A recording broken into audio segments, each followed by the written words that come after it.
Good afternoon, distinguished delegates of this conference. So I am really sorry I could not come this morning and give my whatever the talk I am supposed to give as per the request of the organizers. But the title of the conference, I could confirm that it is really pertinent at this point of time to really dwell in detail and to assess ourselves where we are and where we are heading to meet our food, energy and other requirements of the populations, which is quite increasing at a very alarmingly increasing rate. And the resources are very much limited, which you are all aware of. And for example, in case of this one, energy point of view, okay, biodiversity I am not going to touch. Many speakers I think might have touched that aspect because I am working on biofuels development in Kirgisat on a novel biofuel feedstock sorghum at Kirgisat. I could say a few of my experiences with you. I hope they will be useful. For example, India is importing more than 75% of energy demand. That's why very often we see increase in petrol, gasoline prices, either petrol, diesel or kerosene. Okay, kerosene yesterday they could not increase, but they increased diesel by ₹5, and the petrol they could not because they have increased some time back substantially, and they reduced the excise tax like that.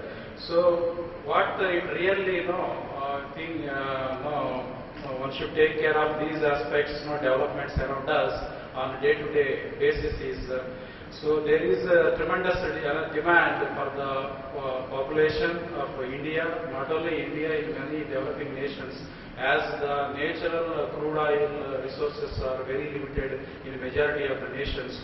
So one need to focus on the alternative energies of alternative energy sources that are quite renewable, so that they are economically viable and environmentally positive. So far people are dependent on biomass, okay, to the extent of 10%.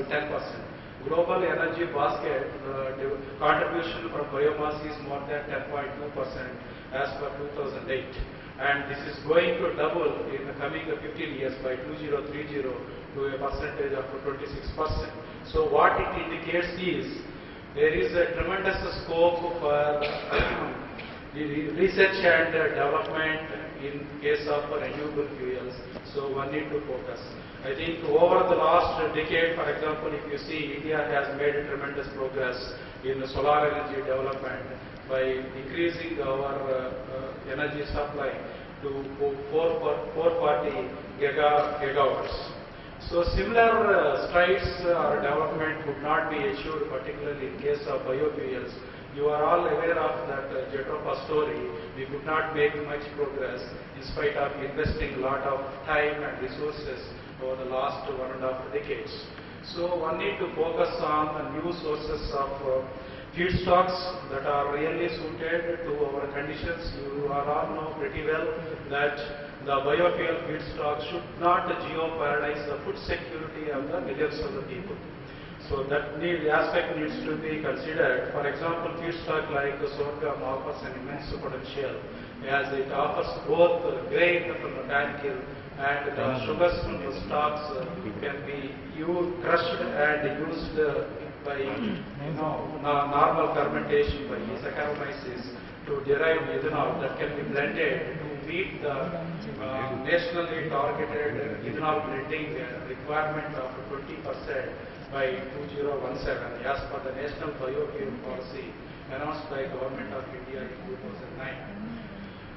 So these are all the few things I want to bring to your notice, and those who are working in that area I think will be beneficial. And I am available at p.srinivasrao@cjr.org. I don't have slides here to this one project, but I am ready to clarify your queries now if time is available, or later on through email. Thanks a lot for this opportunity.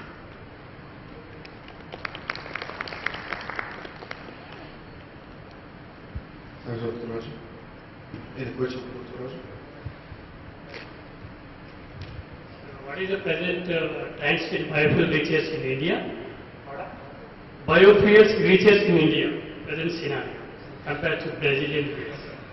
It is not a simple question that will be answered in 1 minute, but the traditional ethanol production in India is from a byproduct of the sugar industry, that is molasses.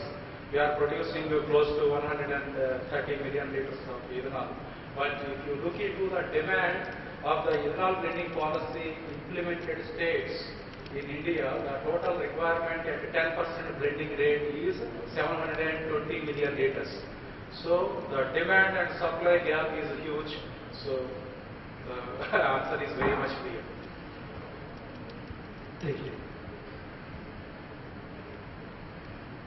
Any more questions? Thank you, Dr. Raju.